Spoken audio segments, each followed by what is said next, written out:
Morning বন্ধুরা, শুভ সকাল। একটা নতুন ব্লগ নিয়ে নতুনভাবে হাজির হয়ে গেলাম। আজকে রবিবার মানেই ভীষণ আনন্দের দিন হয়, কারণ এই দুটো দিন শনি আর রবিবারটা এলে টুকটাক এদিক ওদিক যাই, তবে সকালের পড়ানোটা কমপ্লিট করার পরে। তো আজকেও দেখা যাক কোথায় যাওয়া যায়। তবে যেটুকুনি জানি সকালে পড়িয়ে এসে আগে ছেলের চুল কাটানো আছে, চুল কাটিয়ে ও থাকবে না, কারণ ওর একটা বন্ধুর বার্থডে, তো সেখানেই ও যাবে। তো দেখা যাক আমরা কোথায় যাই। আর এই দিয়ে আজকে ব্লগটা শুরু করলাম। আর রবিবার মানে তো বললাম যে একটু আনন্দের দিন হয়। জানি না সবাই বাড়ি থাকে, একটু একসাথে সবাই থাকি, কেননা সোমবার মানে আবার সেই গতানুগতিক জীবন, প্রত্যেক দিনকার মতন যে যার কাজে বেরিয়ে পড়বে। তো চলুন আজকে এইটা দিয়েই ব্লগটাকে শুরু করলাম। আপনারা আশা করি সকলেই ভালো আছেন, সুস্থ আছেন, আমিও ঠিকঠাক আছি। আজকে আমার সকালে ছেলে জলখাবার মুসলি আর দুধ।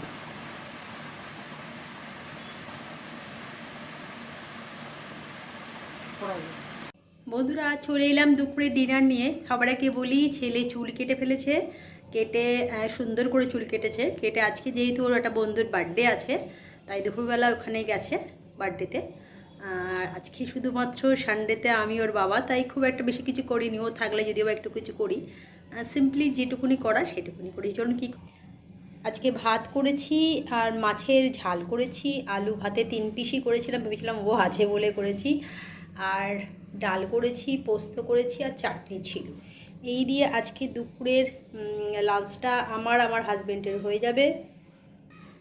ও বাচ্চার বার্থডেতে ফিরুক, তারপর আপনাদের সঙ্গে দেখা করব, কথা হবে। সন্ধেবেলা নয়, এখন 6টা বাজে। এখন আজকে চা অলরেডি আমি করিনি, আজকে আমার ছেলে করেছে। এবং 2 কাপ হচ্ছে চিনি দেওয়া আর 1 কাপ হচ্ছে চিনি ছাড়া। আর করেছে আজকে ইলেকট্রিক কেটলিতে, কিন্তু করেছে এই কেটলিটা আমি আমার বিয়েতে পাওয়া কেটলি, আজ থেকে অন্তত 20 বছর আগে কোনোদিনই ইউজ করা হয় না, তোলা ছিল। আজকে সকালে ডিভান থেকে বার করা হয়েছে, আমার হাজব্যান্ড বার করেছে। তারপরে এটাকে আজকে আমার ছেলে, এটা খোল, মুখটা খোল, ওই বললো আজকে এটাই চা করব, তো এই ইলেকট্রিক কেটলিতে এই চা করেছে। আর একটা জিনিস দেখায়, আজকে চুল কেটে ফেলেছে, লুক পুরোপুরি চেঞ্জ। দেখা আমার দিকে, মুখটা নিচু কর, হ্যাঁ, পুরোপুরি লুক চেঞ্জ। আগের চুল থেকে এই চুলটা দারুণ সুন্দর কাটা হয়েছে এবং খুব ভদ্রস্থ লাগছে। কিন্তু আগের চুলটা ধনী চুল ছিল, তো মহেন্দ্র সিং ধোনির চুল ছিল। এখন চুলটা যাই হোক, এই গরমে চুলটা কেটে ফেলাই ভালো। তো চলুন চাটা খাওয়া যাক। কেমন বানিয়েছে জানি না, আশা করি দর্শনধারী তো খুব ভালো হয়েছে। টি ব্যাগ চা বানিয়েছে, কিন্তু আজকেও টি ব্যাগ চা বানিয়েছে। তো বাবা ফেলে দিয়েছে টি ব্যাগটা, ওর বাবা টি ব্যাগটা ফেলে দিয়েছে। কোথায়? মানে চা গিয়ে গুলে নিয়ে একটা চা টি ব্যাগটা ওর বাবা গুলে নিয়ে ফেলে দিয়ে এসছে, আর দুটো যেটা আছে সেটা আমাদের যখনও আছে। আজকে ছেলের তৈরি চা খাও, কেমন হয় দেখো। ভালোই তো হবে, দেখতে তো ভালোই লাগছে। তো চলুন চা খাওয়ার পরে রাত্রিবেলা আমি অবশ্যই বলবো কেমন হয়েছে। দেখছেন বেশি না, অল্প করেই 5, 6, 7টা ফুচকা এনেছে। আজকে সন্ধেবেলা থেকে ফুচকা খাওয়ার খুব মন হচ্ছিল, তাই ছেলে বাবা একটু বেরিয়েছিল, ওই কেপিএস মলে গেছিলো, ওর মুসলিটা শেষ হয়ে গেছিলো, আর একটা সস টসও আনার দরকার ছিল, তাই বাবা ছেলে গেছিলো। ফেরার সময় বলছিলাম যে একটু আসার সময় পারলে ফুচকা আনিস তো। আমি যদিও ফুচকা খুব একটা খাই না, তো আজকে মন চাইছিল টক খাবার, তাই ছেলে আর বাবা গিয়ে নিয়ে এসছে। কেপিএস মলে একটু মানে ডিসকাউন্টটা বেশি পাওয়া যায়। হ্যাঁ, কেপিএস মলে গেলে একটু ডিসকাউন্টটা বেশি পাওয়া যায়। যে মুসলিটা আনে অন্য জায়গায় হয়তো 10 টাকা ডিফারেন্স তো অবশ্যই আছে, তার জন্যে ওখানে যে কোনো জিনিস তা না, আর সস নিলেও আমি দেখেছি, বা অন্য কিছু আমি আগেও নিয়ে এসেছি, একটার সাথে একটা ফ্রি থাকলেও সেগুলো না, সেগুলো যে ঘরে মোছার, যেমন নিম ফিনাইল বা কী বলো ওটা যেন, বিমবার্ট, এইগুলো। তো চলুন আজকে ফুচকা খাই, তারপরে আবার কথা হচ্ছে। এটা দেখছেন আমাদের কেপিএস মলে আজকে ছেলে গেছিলো, কারণ ওইখানে মোড়ে মছলি কিনতে গেছিলো আর কয়েকটা টুকিটাকি জিনিস আনতে গেছিলো, তাই আপনাদের একটু দেখালাম যে এইখানে গেছিলো। এটা দেখছেন, এটা হচ্ছে শ্যামনগর, উত্তর চব্বিশ পরগনায় বছরে একটাই বড় করে শ্যামনগর ব্যানার্জি পাড়ায় রক্ষাকালী পুজো হয় এবং শনিবার দিন পুজোটা শুরু হয়। আর আজকে রবিবার মানে এখানে সকাল থেকে পুজো তো হয়, তার সঙ্গে ভোগ বিতরণও হয়। খুব সুন্দরভাবে সাজানো হয়, দুদিন ধরে খুব বড় করে পুজো হয়। শনিবার রাতে পুজো হয়, আর রবিবার দিন সকালে সমস্ত গ্রামবাসীর জন্য পুজোটা হয়, খুব বড় করে হয়। আর আজকে রাতের বেলার দিকে এখানে ভোগ বিতরণ করা হয়, সবাই এই গ্রামে সবাই নিতে পারবেন, এত ভোগ বিতরণ করা হয় এবং খুব সুষ্ঠুভাবে, শান্তিভাবে, শৃঙ্খলার মধ্যে। আমি ছোটোবেলা থেকে শ্যামনগরেই বড় হয়েছি, এখানে সেরকম ব্যবস্থা দেখে এসেছি। এখনও পুজোটা বছরে একবারই হয় এবং সবাই এখানে আসে, দূর দূর থেকে লোকেরাও আসে পুজো দিতে, কেন বছরে একটাই বড় করে পুজো হয়, রক্ষাকালী পুজো। আর খুব সুন্দরভাবে কিন্তু আজকে সন্ধেবেলা ভোগ বিতরণ হবে এবং দুদিন বড় করে পুজো হবে, আর কালকে সোমবার মা বিসর্জন হয়ে যাবে। কিন্তু এই দুটো দিন এখানকার সমস্ত ছেলেরা অক্লান্ত পরিশ্রম করেন এবং এখানে সমস্ত মহিলারা অক্লান্ত পরিশ্রম করেই এই ঠাকুরটার পুজোর আয়োজন করে এবং খুব সুষ্ঠুভাবে শান্তি শৃঙ্খলার মধ্যে দিয়েই পুজোটা সম্পূর্ণ হয়। তো আমি একটু দেখার তো সুযোগ পেলাম, কারণ আমার ভাইজি এই ভিডিওটা করে পাঠিয়েছে, আমি নিজেও একটু দেখলাম, আপনাদেরও দেখার একটু সুযোগ করে দিলাম। সব সময় যাদের পক্ষে যাওয়া সম্ভব হয় না, যেমন আমার পক্ষে যাওয়া সম্ভব হয়নি, আমিও পুজোটা দেখলাম। সুন্দর করে সাজানো হয়েছে, ভোগ বিতরণ হচ্ছে, ও আমাকে ভিডিও করে পাঠিয়েছে, আমি যেরকম দেখলাম আপনাদেরও একটু দেখার সুযোগ করে দিলাম, কারণ সব সময় তো এই সব জিনিস দেখা হয় না। খুব সুন্দরভাবে সাজানো হয়, বছরে একটা বারই এই সময় পুজোটা হয়, খুব জাঁকজমক করে পুজোটা হয়, দেখার মতন এখানে পুজো হয়। গ্রামের এইখানে শ্যামনগরে এমন কোনো মানুষ জানে না যে এইখানে পুজোটা হয় না, রক্ষাকালী পুজো বড় করে হয়, দারুণ সুন্দরভাবে লাইট লাগানো। এই যে মাকে দেখতে পাচ্ছেন, কালকে থেকে মানে শনিবার থেকে পুজো হয়েছে, আর টু রবিবার আজকে প্রচুর মালা পড়েছে, দেখতে পাচ্ছেন মায়ের গলায়। প্রত্যেকের মানত করা থাকে, সেসব মানতগুলো পূরণ করে যাদের হয়, তারা এখানে এসে মাকে পুজো দেয়। খুব সুন্দর করে সাজানো হয়েছে, দেখার মতন। আমিও দেখলাম, তাই আপনাদেরও দেখার একটু সুযোগ করে দিলাম।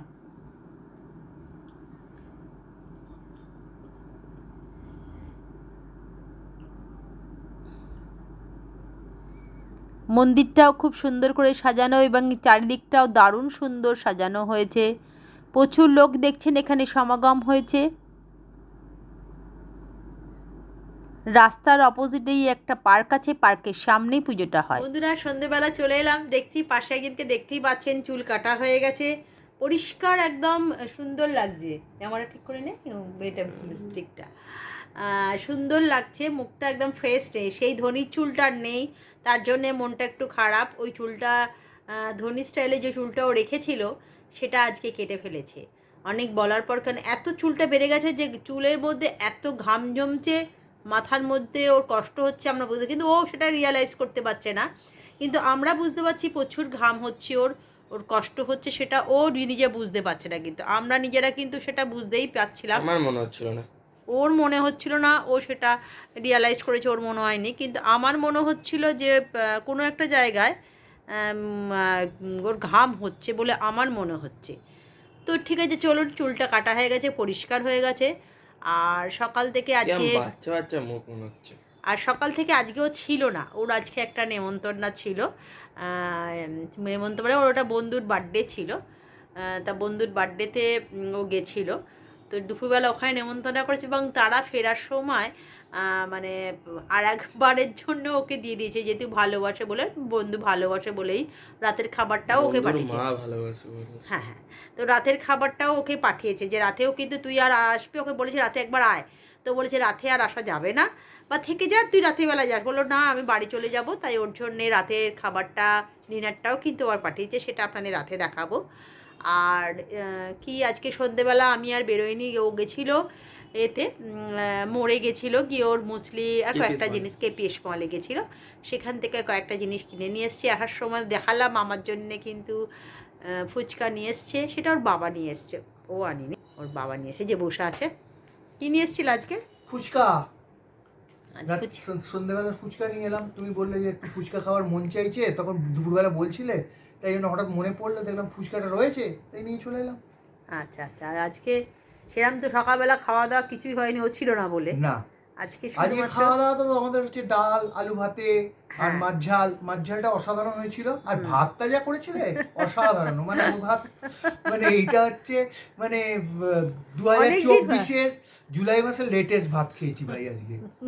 মানে আতপ চাল আর কে হার মানিয়ে দেবে আজকে একটুখানি 19-20 হয়ে গেছিল। আজকে ও ছিল না বলে আমি ওর বাবার দুজনের খাবার, কিন্তু ভাতটা আজকে ভাতটা বেশ ভালো করে এত খাওয়া ভালো যাবে। মাছটা করেছিলাম, কিন্তু আজকে ভাতটা গলিয়ে ফেলেছিলাম, যেটা মনে হচ্ছে সেই আতপ চাল মনে আতপ হচ্ছে। চালের থেকেও বেশি গলে গেছে, মানে তোমার খেতে এরকম গিয়ে হয় মনে না আমার। হচ্ছে আজকে মানে তরকারি দিয়ে যে খাচ্ছি মনে হচ্ছে না। আজকে হয়ে গেছে, তো কিছু করার নেই। তা সন্ধেবেলাটা আজকে ওরা দুজনেই বেরিয়েছিল, আমি আর বেরোইনি। না, তুমি বেরোতে, বৃষ্টিটা এসে গেল বলে হ্যাঁ, তুমি বেরোলে। বৃষ্টিটা এসে গেল বলে বৃষ্টিটা এসে গেল বলে তুমি বেরোতে পারোনি, না হলে তুমি তো বেরোবে বলে তৈরি হচ্ছিলে। হ্যাঁ, আমি ভেবেছিলাম বেরোবো, কেন আমার আজকে একটু ফুচকা খাওয়ার মন হচ্ছিল, জানি না কেন, একদিন তো হয়। আমি বললাম ঠিক আছে তাহলে আমি এনে দেবো। হ্যাঁ, আর তবে একটা জিনিস আমাদের ওখানে প্রসাদ ও দিয়েছিল, হ্যাঁ হ্যাঁ, আজকে আসার সময় এখানে কি প্রকোটা যেন বাৎসরিক শনি পুজোর মানে ইয়ে ছিল, সেখানে খিচুড়ি আলুর দম দিয়েছিল। তা সে খিচুড়িটাও যেমন সুন্দর, আলুর দমটাও খুব সুন্দর। আমি যে খিচুড়ি খাই। তবে বড় ঠাকুরের প্রসাদ কোনোদিন ঘরের মধ্যে ঢোকাতে নেই বাড়িতে, তাই ও যখন নিয়েছে আলুর দমটা এত ভালো হয়েছে, তার সঙ্গে হয়েছে খিচুড়িটা। তো ছাদে গেলাম আমরা তিনজনেই, ছাদের মধ্যে খেয়ে, ছাদে আমাদের কল আছে, একটা বোতল নিয়ে গেছিলাম, জল খেলাম। আর ছাদে গিয়ে আমরা প্রত্যেকে খাওয়ার পর পাগুলো ভালো করে ধুতে হয়, বড় ঠাকুরের প্রসাদ খেলে পায়ে জল দিতে হয়, পা তো অবশ্যই গোড়ালিটা ধুতেই হয়। এটা ছোটোবেলা থেকে মায়ের কাছ থেকে শুনে এসেছি বলে সেরকমই করি, তো সেটা করে। তবে হ্যাঁ, এত ভালো আলুর দমটা হয়েছিল, আর তার সঙ্গে ভোগটাও খুব ভালো হয়েছিল। একটু আলুর দম পেলে ভালো হতো। কিন্তু ওইসব প্রসাদ তো আমার মানে বন্ধুই বড় দিচ্ছিল, ঠাকুরের কিন্তু আমি প্রসাদ তো গাড়িতে ছিলাম বেশি বলে আমি যেতে পারিনি। খেতে নেই, মানে নিয়ে আসবো কোথায় রাখতে, ঘরে ঢোকাতে নেই, যা খেতে হবে বাইরেই খেতে হবে। তার জন্য ছাদে গিয়ে মানে ভালো ব্যবস্থাও করেছে, বসে খাওয়াচ্ছে ভালো করে, সব বসে বসে খাচ্ছে সব। তো ভালোই লাগলো। আজকে ওদের সন্ধ্যেবেলাটা ওরা দুজনে বেরিয়েছিল, আমি বাড়িতে ছিলাম। তো চলুন, আজকে ডিনারের চাপ নেই, ওরটা ওর আছে, আমাদের ভাত মাছ একটু আছে, যা আছে আমাদের হয়ে যাবে। আর জন্য আজকে সন্ধ্যেবেলা আর কিছু রান্নাবান্নার ধারে যায়নি। তো ডিনারে আপনাদের সঙ্গে আবার দেখা কালকে হচ্ছে। আবার গতানুগতিক শুরু হয়ে যাবে, আবার যে গতানুগতিক। যার তিনজনের মতো কাজ। হ্যাঁ, কাল আমার থেকে সকালে সোমবার। বাজার করে অফিস চলে যাওয়া, ছেলের পড়াশোনা মানে ছেলের টিউশনি এইসব করতে হবে, আর মায়ের, তবে ওর মায়ের হচ্ছে পড়ানো। চুলটা কেটে কিন্তু বেশ ফ্রেশনেস হয়েছে, অনেক ভালো লাগছে, আর মুখটাও বেশ বাবু বাবু লাগছে আমার মনে হয়েছে বলে আমি বললাম। মায়ের কাছে ছেলে সবসময় সেই ছোট। বাবুকে ফিরে পেয়েছি। হ্যাঁ, একটুখানি একটু বড় লাগছিল, বা আমার মনে হচ্ছিল বড্ড অসুস্থ অসুস্থ মনে হচ্ছিল, তাই সেটা থেকে ফ্রেশনেস এসছে। তো চলুন এবং আবার মুখটাও ডিনারে। কালচে ভাবটাও কেটে যাচ্ছে। মঙ্গলবার আবার যাওয়া আছে আমার। হ্যাঁ, কি মঙ্গলবার। আছে মঙ্গলবার যেন বলো? ভিজিট আছে ইন্ডাস্ট্রিয়াল। আচ্ছা আচ্ছা, সেটা রুবির কাছে যেতে হবে। রুবি নয়, সল্ট লেক। শর্ট লেকের কাছে যেতে হবে, শর্ট লেক সেক্টর 5-এ যেতে হবে, অনেক সকালেই বেরোতে হবে, 6:30-6টার মধ্যেই ওকে বেরিয়ে পরে পড়তে তাও হবে। খেলার তুলনায় অনেক পরে, 1 ঘন্টা পরে। ঠিক আছে, চলুন ডিনারে দেখা হবে। বন্ধুরা, আজকে রাতের ডিনার তো বললাম একজন পাঠিয়েছে, তাই আপনাদের আর দেখাচ্ছি না, তাই জন্যে আজকে ব্লগটাকে এখানেই এন্ড করতে চাই। তো আপনারা যারা যারা আমার ব্লগটা দেখছেন পুরোটা দেখবেন, লাইক কমেন্ট শেয়ার তো করতেই হবে, আর একটু করে সাবস্ক্রাইব হচ্ছে, ভালো লাগছে। তো আজকের মতন এইটুকুনি, কালকে একটা নতুন ব্লগ নিয়ে নতুনভাবে হাজির হয়ে যাব। আজকের মতন গুড নাইট বলো। আর যারা যারা ফেসবুকে দেখছেন তারা অবশ্যই ফেসবুক পেজটাকে ফলো করে নেবেন, আর ইউটিউবে দেখছেন তারা লাইক করবেন, কমেন্ট করবেন আর সাবস্ক্রাইব করবেন। আর এই জন্য এইটুকুনি, গুড নাইট। চলুন কালকে একটা নতুন ব্লগ নিয়ে নতুনভাবে হাজির হয়ে যাব।